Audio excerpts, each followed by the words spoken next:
Dear good morning friends, my dear ATOs and my dear staff members and my dear students అందరికీ నమస్కారాలు. నిన్న క్లాస్లో మనము cast iron దాంట్లో రకాలు టైప్స్ ఆఫ్ క్యాస్ట్ ఐరన్స్ గురించి చూసినాము. White cast iron, grey cast iron, అట్లా 4 రకాల క్యాస్ట్ ఐరన్లు చూసినాము. ఈరోజు ఐరన్లలోనే wrought iron and plain carbon steel. Wrought iron అంటే ఏంది, తర్వాత ప్లెయిన్ కార్బన్ స్టీల్ అంటే ఏంది అనేది చూద్దాం ఈరోజు. Wrought iron and plain carbon steel. Wrought iron is the purest form of iron. Wrought iron అనేది పూర్తిగా ఐరన్ మాత్రమే ఉంటుంది, వేరే ఏమీ ఉండదు. అంటే 99% ఓన్లీ ఐరన్ మాత్రమే ఉంటుంది, వేరే ఏ మెటీరియల్స్ అలాయిస్ ఉండవు అన్నమాట. The analysis of wrought iron shows as much as 99.9% of iron. Analyse చేస్తే కానీ ఆ ఐరన్, వ్రాట్ ఐరన్ దాంట్లో 99.9% పూర్తిగా ఐరన్ మాత్రమే ఉంటుంది, వేరే ఏమి ఉండదు. ఇది వ్రాట్ ఐరన్ యొక్క ఇంటర్నల్ స్ట్రక్చర్, అంటే మెటీరియల్ను ఇరగొట్టినప్పుడు దాంట్లో మనకు కనపడేటువంటి స్ట్రక్చర్. ఎప్పుడైతే మనము చెక్కను ఇట్లా ఇరగొడితే దాన్ని ఇట్లా ఎదురుగా పెట్టి చూస్తే ఇరిగిపోయినటువంటి భాగము స్ట్రక్చర్ ఏ విధంగా కనపడుతుందో ఆ విధంగా ఇక్కడ స్ట్రక్చర్ను చూపించినాడు అనమాట. Microstructure of wrought iron. Wrought iron యొక్క మైక్రో స్ట్రక్చర్ ఇది. ఇక్కడ స్టాగ్ థ్రెడ్స్ అని ఉంది. అంటే ఈ స్టాగ్ యొక్క థ్రెడ్స్, స్టాగ్ అంటే దాంట్లో ఉన్నటువంటి కార్బన్ యొక్క దారంలాగా ఇట్లా దూరంగా పోయింటూ ఉంటుందన్నమాట. తర్వాత ప్యూర్ ఐరన్ క్రిస్టల్స్, ఇదంతా కూడా ఐరన్ క్రిస్టల్స్ అనమాట. మిగతా సన్న దారాల్లాగా ఉండేదంతా కూడా ఐరన్ క్రిస్టల్స్ అనమాట. When heated wrought iron does not melt.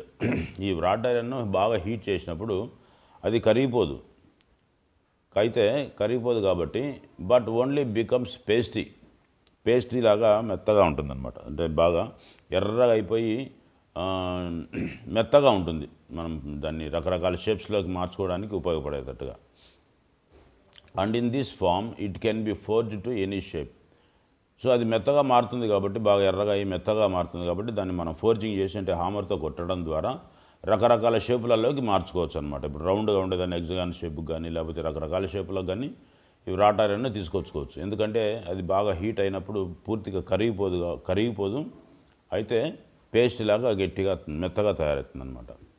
Modern methods used to produce wrought iron in large quantities are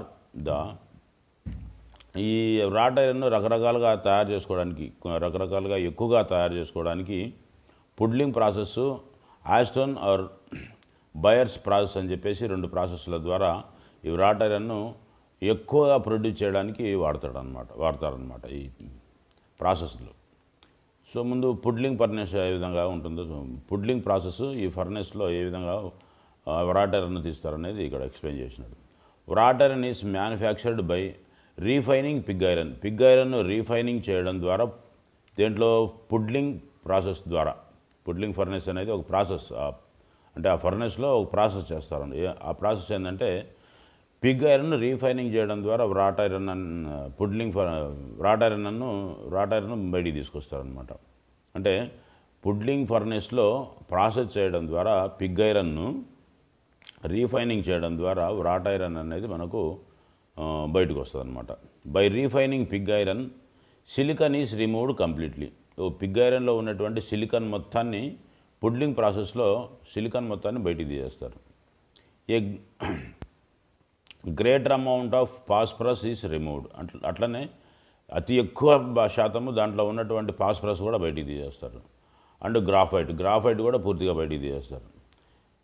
is converted to combined carbon. ఇవన్నీ బయటికి తీసేసిన తర్వాత పూర్తిగా ఆ పిగ్ ఐరన్లో కార్బన్ మాత్రమే కలిసి ఉండేటట్టుగా ఈ గ్రాఫైట్ కానీ, ఫాస్ఫరస్ కానీ లేకపోతే గ్రాఫైట్ కానీ, సిలికాన్ కానీ, ఈ 3 ఏవైతే దాంట్లో మిక్స్ అయి ఉంటాయో పిగ్ ఐరన్లో, ఈ 3టిని పూర్తిగా బయటికి తీసేసి దాంట్లో కార్బన్ కలిసేటట్టుగా చేస్తారనమాట ఈ పుడ్లింగ్ ఫర్నెస్లో. The above process is carried out in a puddling furnace. ఈ పుడ్లింగ్ ఫర్నెస్లో ఈ ప్రాసెస్ అనేది చేస్తారు. మీకు అర్థమైంది కదా ఇది. అంటే పుడ్లింగ్ ఫర్నెస్లో ఏం చేస్తారు, పిగ్ ఐరన్ను రీఫైనింగ్ చేస్తారు. రీఫైనింగ్ చేసినప్పుడు ఏమవుతుంది, దాంట్లో ఉన్న సిలికాను అట్లనే ఫాస్ఫరస్, తర్వాత గ్రాఫైట్, ఈ మూడు కూడా పూర్తిగా బయటికి తీసేసి కార్బన్ మాత్రమే నింపుతారు. ఇది పుడ్లింగ్ ఫర్నేస్లో చేసేటువంటి ప్రాసెస్ అన్నమాట. పుడ్లింగ్ ఫర్నేస్ అనేది ఏ విధంగా ఉందో చూద్దాం. This furnace is a coal fired reverberatory furnace. ఇక్కడ బాగా అర్థం చేసుకోండి. This furnace is a coal fired అంటే బొగ్గుతోటే మండుతూ ఉంటుంది, మంటను బొగ్గుతోటే మండిస్తూ ఉంటారు. రెవాబరేటరీ అంటే అదొక ఫర్నేస్ లాంటిది, ఫోర్జ్ లాంటిది, ఫర్నేస్ లాంటిది. The term reverberatory is applied because the charge is not in actual contact with the fire. So ఇక్కడ ఈ రెవాబరేటరీ అనేది ఎందుకు వీళ్ళు ఉపయోగిస్తూ ఉన్నారంటే, డైరెక్ట్గా ఛార్జింగ్ అనేది మెటీరియల్ అనేది నింపడానికి వీళ్ళు డైరెక్ట్గా కోల్లో కలపరు. ఇప్పుడు మనము బ్లాస్ట్ ఫర్నెస్లో చూసినాము, దాంట్లో అన్నీ అరలరలుగా చేసుకుంటూ వస్తారు. ఇది ఫస్ట్ కోలు, తర్వాత ఐరన్, తర్వాత లైమ్ స్టోన్ అంటే ఫ్లక్స్. ఇక్కడ ఏం చేస్తున్నారంటే ఈ రెవాబరేటరీ ఫర్నెస్లో ఇది సపరేట్, అంటే బొగ్గు సపరేట్గా వేస్తారు, ఐరన్ సపరేట్గా వేస్తారు అనమాట. సో అట్లా వేసిన తర్వాతనే హీట్ చేస్తారు. అట్లా హీట్ చేయడం వల్ల దాంట్లో ఉన్నటువంటి ఇవి ఏవైతే సిలికన్, ఫాస్ఫరస్, గ్రాఫైట్లు ఉంటాయో వీటిలను తీసేదానికి ఆస్కారం ఉంటుంది అనమాట. Furnace but receives it's heat by reflection from the dome shaped furnace roof. Dome shaped furnace పైభాగం వచ్చేసి డోమ్ షేప్లో ఉంటుంది కాబట్టి ఆ హీట్ను అంతా మళ్ళీ తిరిగి పుడ్లింగ్ ఫర్నెస్లోకి వచ్చే మెథడ్లో తయారు చేసింటారనమాట. The product obtained is taken out from the furnace in the form of balls or blooms having a mass of about 50 kgs. తర్వాత ఈ పుడ్లింగ్ ఫర్నెస్లో నుంచి తయారయ్యి వచ్చినటువంటి, అంటే ఏదైతే మెల్ట్ అయ్యి కరిగి వస్తూ ఉంటుందో స్లాగ్, దానిలో నుండి ఒక బాల్స్ లాగా 50 kg ఉండే బాల్స్ లాగా వీళ్ళు బయటికి తీస్తూ ఉంటారనమాట. తర్వాత ఇది మనకు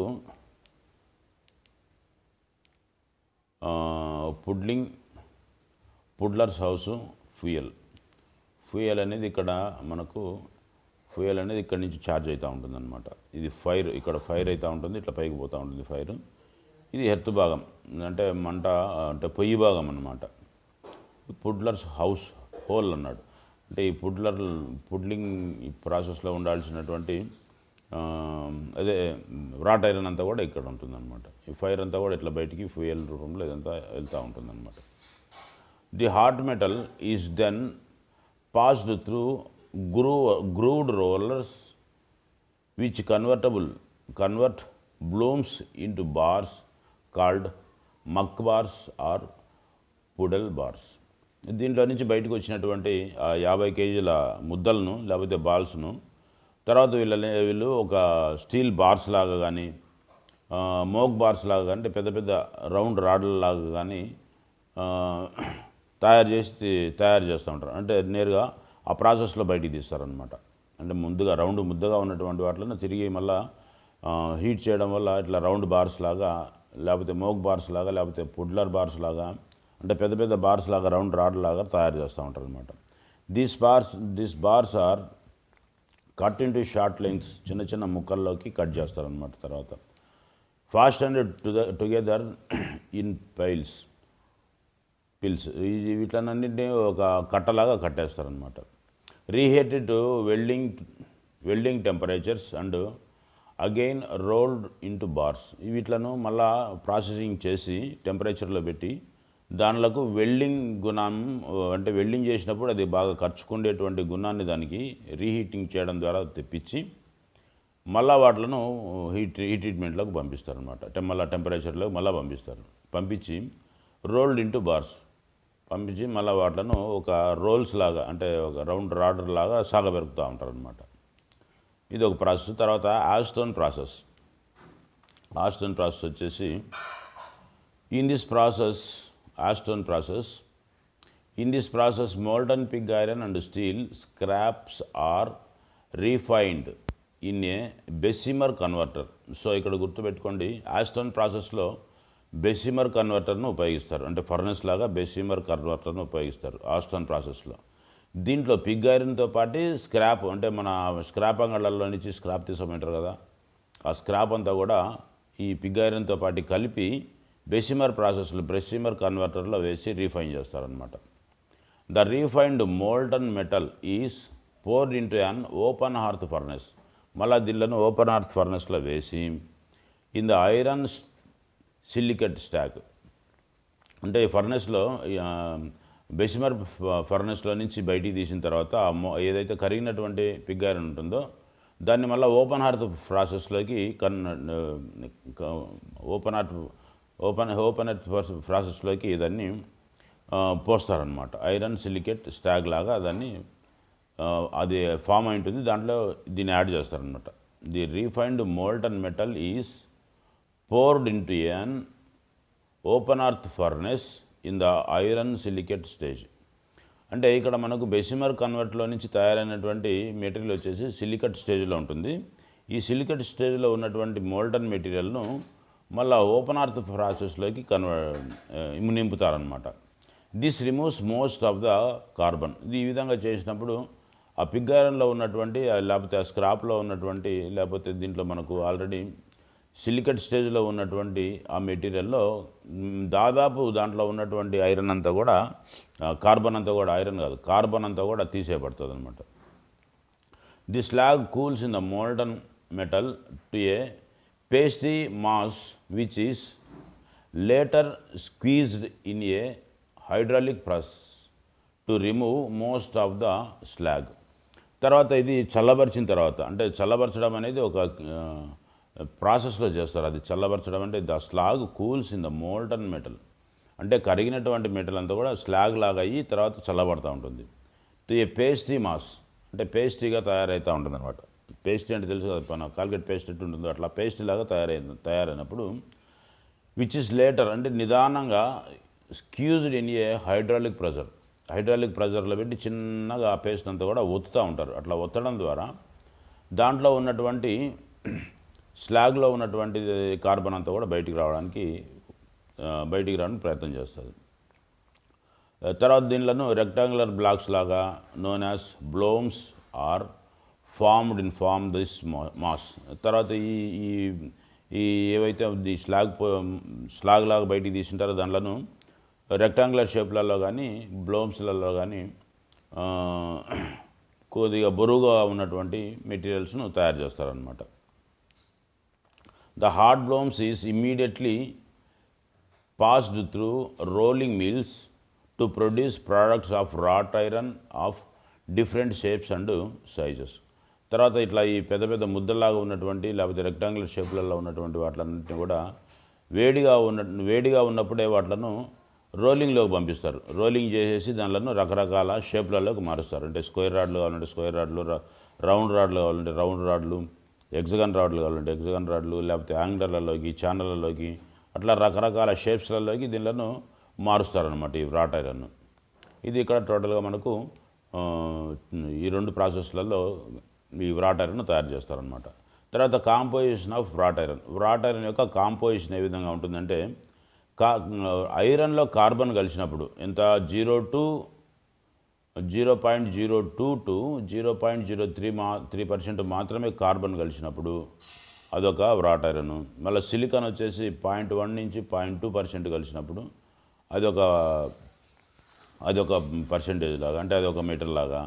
తర్వాత మ్యాంగనీస్ వచ్చేసి 0.02 to 0.1% మ్యాంగనీస్ కలిసినప్పుడు అదొక కాంపోజిషను. తర్వాత సల్ఫర్ వచ్చేసి 0.02 to 0.04 వరకు కలిసినప్పుడు అదొక వెరైటీ ఆఫ్ వ్రాట్ ఐరన్. తర్వాత ఫాస్ఫర్ వచ్చేసి 0.5 నుంచి 0.2 వరకు కలిసినప్పుడు అదొక వ్రాట్ ఐరన్ లాగా తయారు చేస్తారనమాట. Iron forms of the rest of the content. ఇంకా మిగతాదంట అంటే ఇవి కాకుండా మిగతాదంతా కూడా ఐరన్ ఉంటుందన్నమాట. అంటే కార్బన్ పర్సెంటేజ్ 0.02 to 0.03 ఉన్నప్పుడు మిగతా పర్సెంటేజ్ అంతా అంటే 99.8 వరకు అదంతా కూడా ఐరనే ఉంటుందన్నమాట. అట్లా ఈ మిగతాదంతా కూడా ఐరన్ ఉంటుంది. ఈ తక్కువ పర్సెంటేజ్లలోనే ఈ సిలికాన్లు ఇవన్నీ ఉంటాయన్నమాట. తర్వాత ప్రాపర్టీస్ ప్రాపర్టీస్ ఆఫ్ wrought ironలో ఉన్నటువంటి properties. Malleable and ductile. It can neither be hardened nor tempered. అంటే మ్యాలబుల్ అండ్ డక్టైల్ అంటే దీనిలో మనం సాగబెరుకోవచ్చు, రకరకాల షేపులలోకి మార్చుకోవచ్చు అనమాట. అంటే ఇక్కడ ఇచ్చినాడు మనకు నెయిదర్ బి హార్డెండెడ్ ఆర్ టెంపర్డ్. దీన్ని హార్డనింగ్ చేసుకోవచ్చు, అట్లనే టెంపరింగ్ కూడా చేసుకోవచ్చు. తర్వాత టఫ్, దృఢత్వం. Shock resistant, fibrous structure, easy for force welding. అంటే ఇది బాగా దృఢంగా ఉంటుంది. అట్లనే దీన్ని షాక్ రెసిస్టెంట్ అంటే దీని మీద ఎంత పెద్ద హామర్లతో కొట్టినా లేకపోతే ఎంత పెద్ద లోడ్లో ఒక్కసారిగా పడినా, అంటే పెద్ద పెద్ద బరువులు ధనాన్ని మీద పడినా కూడా ఇవి ఏమి కావన్నమాట. ఎందుకంటే దీంట్లో వచ్చేసి ఫైబరస్ స్ట్రక్చర్ ఉంటుంది కాబట్టి, resistant fibre structure. Easy for forge welding. Forge welding అంటే మనకు ఫోర్జింగ్ చేసుకొని వెల్డింగ్ చేసుకోవడానికి ఈజీగా ఉంటుందన్నమాట. Ultimate tensile strength of about 350 newtons per square mm. అంటే దీంట్లో ఇది ఎంత స్ట్రెంగ్త్గా ఉంటుందంటే, ఎంత బలాన్ని తట్టుకోగలదంటే, ఒక్క స్క్వేర్ మిల్లీమీటర్ వచ్చేసి 350 టన్నులను మోయగల దృఢత్వం ఈ wrought iron అనుకుంటుంది అనమాట. నో ఎఫెక్ట్ ఇన్ సాల్ట్ వాటర్లో ఇది ఏ విధంగా కూడా పాడు కాదు. విల్ నాట్ రిటైన్ ఇన్ మ్యాగ్నెటిజంకు కూడా ఇది అతుక్కోదు. అట్లనే కరోజన్ రెసిస్టెంట్, తుప్పు అస్సలు పట్టదు. Easy to forge, wide temperature ranges. అంటే ఇది ఫోర్జింగ్ చేసుకోవడానికి ఈజీగా ఉంటుంది. తర్వాత దీని టెంపరేచర్లు వచ్చేసి 850 డిగ్రీల సెంటీగ్రేడ్ నుంచి 1350 డిగ్రీల సెంటీగ్రేడ్ వరకు ఇది మెల్టింగ్ అయ్యేటువంటి టెంపరేచర్ ఉంటుంది. అంటే ఒక్కొక్క దానికి ఒక్కొక్క టెంపరేచర్ ఇస్తారు. తర్వాత దీనితో పాటు ఈ యూజెస్ కూడా చూద్దాం. Malleable and ductile. It can neither be hardened nor tempered అన్నారు కదా. దీన్ని ఏమైనా చేయొచ్చు అనమాట. హార్డనింగ్ చేసుకోవచ్చు, టెంపరింగ్ చేసుకోవచ్చు. అంటే యూజెస్ వచ్చేసి హార్టికల్చర్ వర్క్స్కు బాగా అంటే మన వ్యవసాయ ఉత్పత్తులను తయారు చేసుకోవడానికి ఈ మ్యాలబుల్ అండ్ డక్టైల్గా ఉన్నటువంటి ఈ wrought iron బాగా ఉపయోగించుకోవచ్చు. తర్వాత tough, shocks resistance, fibrous structure ఉన్నటువంటి దాన్ని క్రెయిన్ హుక్స్కు, చైన్ లింక్స్కు, బోల్ట్స్ అండ్ నట్స్కు, రైల్వే కప్లింగ్స్కు బాగా ఉపయోగించుకోవచ్చు. అట్లనే no effect in sea water. సముద్రపు నీళ్ళలో ఎలాంటి తుప్పు పట్టదు కాబట్టి దాన్ని షిప్పులను తయారు చేసుకోవడానికి, పెద్ద పెద్ద మ్యారైన్ వర్క్స్ అంటే షిప్పులను కానీ పడవలను కానీ తయారు చేసుకోవడానికి స్టీల్ను వాడుకోవచ్చు. Will not retain magnetism.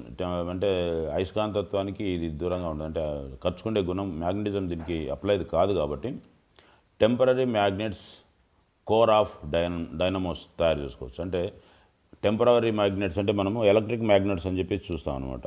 Surface grinding మిషన్లలో ఉంటాయి ఇవి. వాటి యొక్క చెక్కులు లోపల మ్యాగ్నెటిజం ఉంటుంది. ఎప్పుడైతే కరెంట్ ఆన్ చేసినప్పుడు అది పట్టుకుంటుంది, లేకపోతే రిలీజ్ చేసినప్పుడు మ్యాగ్నెటిజం ఖర్చుకోదనమాట. అంటే మనకు